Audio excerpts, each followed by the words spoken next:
BlackRock is a financial giant. It's the largest investor on planet Earth with over $9 trillion in assets.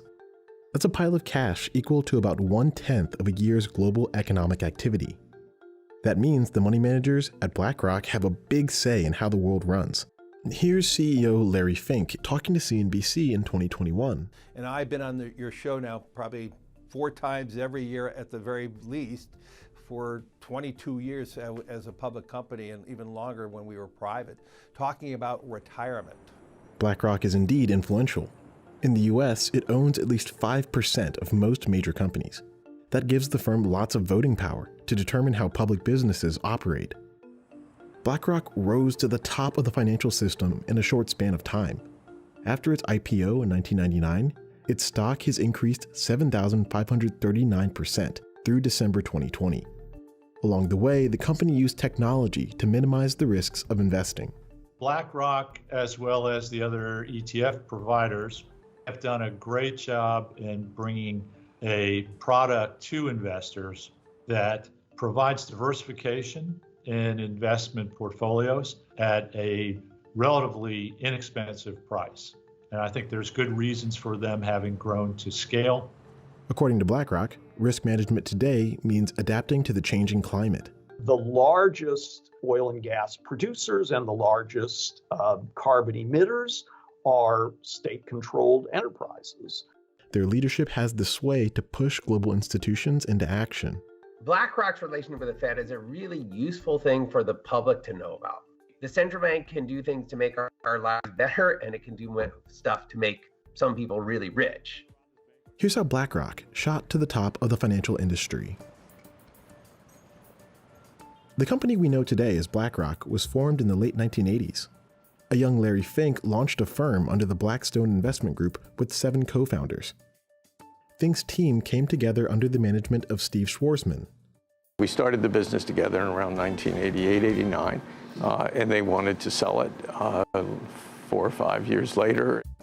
After the sale, BlackRock spent years developing a risk management software that they call Aladdin. Aladdin uses a Monte Carlo-styled algorithm to uncover scenarios in which an investment could fail.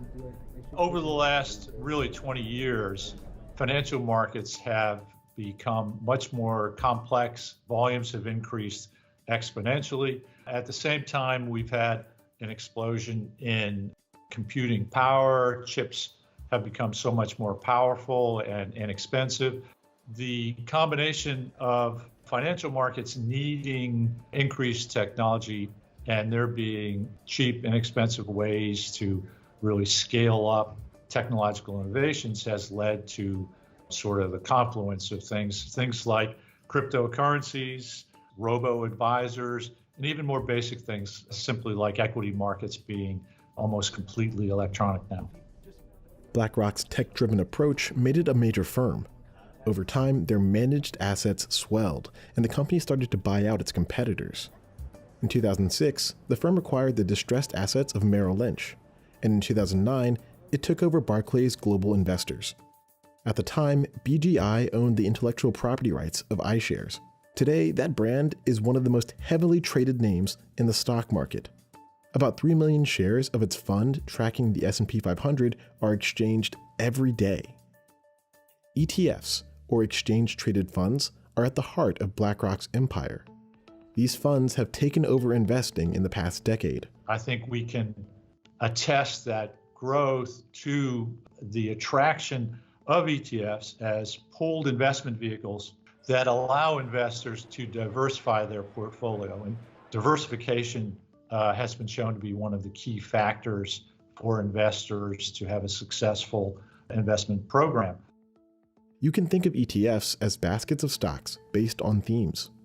For example, BlackRock offers funds tied to corporations and small towns. They also issue funds that track oil and gas exploration and the defense industry. ETFs give investors a wide range of holdings at a low cost. And just to give a sense of how low those costs can go, let's take, for example, BlackRock's S&P 500 exchange-traded fund. BlackRock is charging investors 30 cents a year on every $1,000 invested.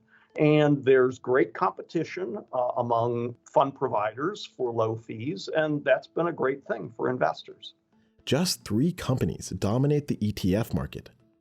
BlackRock is by far the largest with roughly a 35% market share of domestic market. The next 2 are Vanguard and State Street, both somewhere in, say, the 15 to 20% market share range. ETFs reshaped financial markets in a short amount of time. More than 80% of all assets invested over the past decade have gone to one of the big 3, according to legal scholars writing in the National Bureau of Economic Research. Experts say the financial and technology industries lend themselves to concentration. Competing S&P 500 index funds, they're all holding essentially the same portfolio, and so they're all going to earn essentially the same return before costs. So from the investor's perspective, the best thing to do is to buy the one that passes through the least amount of expense to you. And because of economies of scale, that's generally going to be the largest fund. BlackRock's popularity grew alongside the explosion of interest in passive investing. In addition to individual wealth, BlackRock manages sovereign wealth funds and has a burgeoning private equities division. The company is also a lender to emerging markets in Asia and elsewhere. 78% of the firm's revenue is derived from investment advisory fees collected from products like ETFs, which is why you might have read articles about BlackRock or seen their leadership on TV. So this letter, you think, is the most important letter you've ever written? More and more clients are looking for a more sustainable portfolio to be more prepared. Areas that are more impacted by climate change is going to have harder times to finance their debt if they don't focus on the impact of climate change in their district, in their region, in their cities. BlackRock today is positioning itself as a socially conscious voice of the financial industry. You might hear their leadership talk about ESG. So it stands for environmental, social, and governance. And the idea is that there are specific issues, whether it has to do with climate change or whether it has to do with boardroom diversity or whether it has to do with how your board of directors is constituted generally, that are important issues for investors. One of the central components of BlackRock's plan is to issue funds with stricter ESG standards on business conduct. That's a form of active management, and it has the same downside as any form of active management, which is it's not clear that it can outperform the performance of a broad market index. But of course, that's not really the sales pitch. The sales pitch to investors is these companies share your values. BlackRock's leadership believes that these societal issues will impact the bottom line over the long term. Consider that BlackRock owns a 6.7% stake in the oil and gas company ExxonMobil. ExxonMobil alone is responsible for nearly 2% of global emissions, according to an Open Secrets analysis of climate data. BlackRock says it raised climate concerns with Exxon in 2020 over a series of shareholder meetings. It joined a group of activists and its peers to push 3 board members out in 2021. There's a look at the 3 new directors. So this really is reflective of just the changes in, frankly, capitalism in terms of the importance of ESG, even from a profitability standpoint or a standpoint of giving up some profitability to get your business in a different place with the prospect that you will ultimately benefit. Exxon now says it will end routine flaring of natural gas by 2030 and disclose more climate-related risks. The tighter standards on public corporations may help, but they also could push polluting activity and risky assets into more loosely monitored private ownership. Even a company like BlackRock that is investing in the entire S&P 500 is only investing in a very small part of, for example, fossil fuel production. The largest oil and gas producers and the largest carbon emitters are state-controlled enterprises that are really not amenable to any pressure from U.S. money managers. BlackRock has acknowledged that there's a chance that the green transition will push up prices and political tensions worldwide. Big public companies and banks are now being cast as a role of an emission police. having to cut off businesses or lending to companies, often smaller companies that have not yet reduced their own emissions. This will have the unintended consequences of fueling a backlash against our big companies, and it will promote a narrative big versus small, and will create greater and greater political polarization. BlackRock's call for better stewardship of society was first heard in the European Union. The investment manager has a byline on the group's framework for sustainable investment. Regulators in the U.S. are focused on climate risk too. So we view climate-related financial risk as a risk that falls under our existing mandates relating to bank supervision and financial stability. And what we're doing at a high level is we're undertaking a broad plan of careful analysis, significant public engagement, and great transparency regarding our role in addressing climate-related financial risks. In past times of crisis, the Federal Reserve System has asked BlackRock for help managing funds. The Federal Reserve has gone to BlackRock for particular services that BlackRock is good at. Now, those programs were unprecedented and unusual, but it's not abnormal for the Fed to be buying services from companies.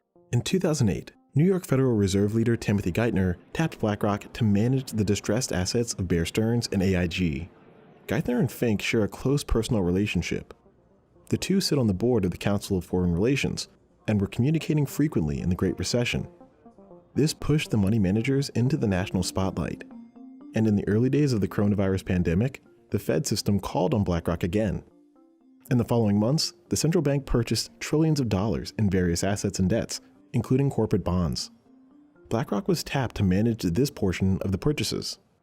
Experts warn that BlackRock's work with the Fed could raise conflicts of interest. What's unusual here is that the topmost people at the Federal Reserve are talking with the leader of the biggest asset management firm, and that in these moments of crisis, we're just going to this firm, not necessarily all other firms.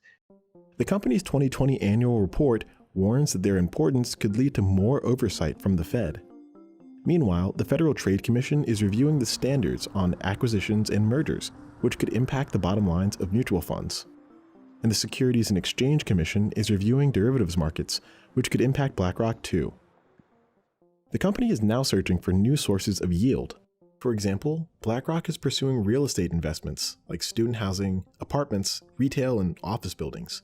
The firm also opened a lab in Palo Alto to explore artificial intelligence. It's even dabbling in cryptocurrency, but leadership thinks that it's little more than a footnote. The amount of conversations we're having on climate risk and how they should navigate portfolios is a major component of the conversation. The conversations about our deficits and the conversations we're now having on inflation risk is far more dominant with our clients worldwide than the whole conversation about crypto. BlackRock is focused on the long term. It oversees trillions of dollars in assets for a reason. Leaders and the public choose to trust them with their money. One of the things about technology is if you get it right, you're really successful because technology helps you scale at low cost. But there's no guarantee that their ESG plans will succeed.